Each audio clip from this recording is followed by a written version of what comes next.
कर्म में, मोक्ष भी में। नमस्कार दोस्तों, आपका अपना YouTube परिवार शिवा शक्ति तंत्र रहस्य। आज हम आप लोगों को बताएंगे कि अगर आप माँ भगवती शिवा शक्ति का मंत्र, निर्वाण मंत्र, इस मंत्र की अगर आप एक माला रोज जाप करते हैं तो इससे आपको क्या लाभ मिलने वाला है। अगर आप 108 बार इस मंत्र का नित्य जाप करते हैं तो आपके जीवन में काफ़ी सारे बदलाव आएंगे। अगर आप लंबे समय से कोई साधना कर रहे हैं और साधना में आपको सफलता नहीं मिल रही है तो आपको करना क्या है, आपको नवरात्रों में निर्वाण मंत्र का अनुष्ठान कर लेना है। अगर आप अनुष्ठान नहीं कर सकते हैं या आपने कभी अनुष्ठान नहीं किया है तो निर्वाण मंत्र की एक माला यानी कि 108 बार रोज आप जाप करेंगे, नित्य करेंगे, नियम से करेंगे। इससे ये होगा कि आपको 3 महाशक्तियों की कृपा प्राप्त होगी। महालक्ष्मी, महासरस्वती और महाकाली, 3 देवियों की कृपा आपके ऊपर प्राप्त होगी और आपके पास किसी भी प्रकार की कोई कमी नहीं होगी। अगर आप सिद्धि प्राप्त करना चाहते हैं तो आपको इस मंत्र को कंटिन्यू जाप करते रहना है और इसके बाद आप किसी भी मंत्र को बहुत ही आसानी से सिद्ध कर सकते हैं। जब आप 108 बार रोज इस मंत्र का जाप करेंगे, नित्य जाप करेंगे तो आपका जो ऑरा है वो बहुत ही प्रबल हो जाएगा। आपकी कुंडलिनी ऊर्जा भी आपको बिल्कुल महसूस देगी, जागृत हो जाएगी और अगर कोई भी आपके ऊपर कोई तंत्र प्रयोग किया जा रहा है वह भी निष्क्रिय हो जाएगा, काम नहीं करेगा। अगर काम करेगा तो बिल्कुल नाम मात्र का काम करेगा, यानी कि थोड़ा बहुत काम करेगा और धीरे धीरे वो भी नष्ट हो जाएगा। और जब आप इस मंत्र को कंटिन्यू करते रहते हैं तो आपको तीनों काल की बात आपको स्वप्न के माध्यम से ज्ञात होनी चालू हो जाती है।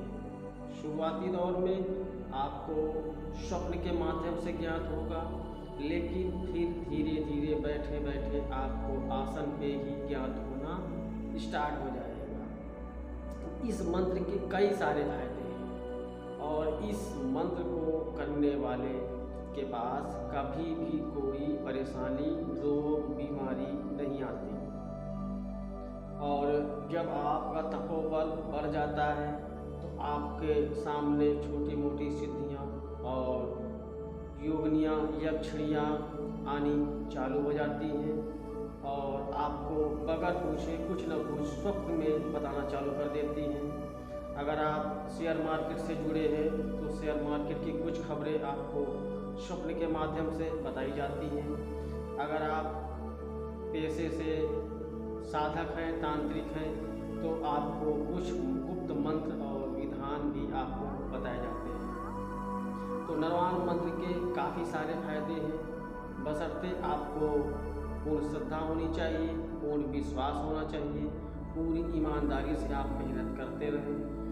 और जब कभी भी किसी पीड़ित व्यक्ति को आप इलाज करना चाहें तो इसी मंत्र के माध्यम से आप जल को अभिमंत्रित करके भी पिला सकते हैं और झाड़ा भी लगा सकते हैं, उतारा भी कर सकते हैं। तो ये जो निर्वाण मंत्र है, आप कभी भी तंत्र लाइन की शुरुआत करें तो निर्वाण मंत्र को अपने जीवन में जरूर उतारें। इससे आपके जो तंत्र लाइन है बहुत ही आसानी से आप इसमें पारंगत हो जाएंगे और कोई भी साधना करने से पहले आप एक माला निर्वाण मंत्र की जरूर कर लें, या एक माला नहीं कर सकते हैं तो कम से कम 21 बार जरूर कर लें। और जो ऐसे साधक हैं जिन्होंने 10, 20, 25 साधनाएँ कर रखी हैं, कोई भी सफल नहीं हुई है, यानी कभी भी किसी भी शक्ति के दर्शन उनको नहीं हुए। ऐसे साधक को निर्वाण मंत्र की दीक्षा लेनी चाहिए करना चाहिए। दीक्षा लेने से ये होता है कि आपका जो दीक्षा देने वाला गुरु है, उस्ताद है, उसका तपोबल भी आपके साथ जुड़ जाता है। तो इसलिए आपको निर्वाण मंत्र की दीक्षा लेकर के जाप करना चाहिए। और जो गुरुमुखी व्यक्ति हैं वो गुरु का स्मरण करें, और जिनके पास गुरु नहीं है वह भगवान शिव को अपना गुरु मान करके जप कर सकते हैं। और गुरु मंत्र के तौर पर जो एक मंत्र है, गुरु ब्रह्मा गुरु विष्णु गुरुदेवो महेश्वरा और गुरु साक्षात परम ब्रह्मा तस्मै श्री गुरुभ्यो नमः, आप इस मंत्र का आप 3 बार 5 बार जाप कर लीजिएगा और भगवान शिव को नमन कर लीजिएगा। उसके बाद आप कोई साधना कर सकते हैं, निर्वाण मंत्र का जाप कर सकते हैं, या जो दीक्षा लेना चाहें वो दीक्षा भी ले सकते हैं। तो ये रहे निर्वाण मंत्र के फायदे, और आप लोग इस मंत्र का जप चालू कर दीजिए। और दिवाली आने वाली है तो आप लोग दिवाली में भी इस मंत्र का आप अनुष्ठान कर लें, जाप कर लें। और जो पहले से इस मंत्र का जाप कर रहे हैं साधक, वो साधक भी दीक्षा ले लें और दीक्षा लेके इसका जाप करें। इससे उनको बहुत ही बेनिफिट होने वाला है। तो आप लोग इस मंत्र से आप लाभ लीजिए और जाप कीजिए, और 3 महाशक्तियों की कृपा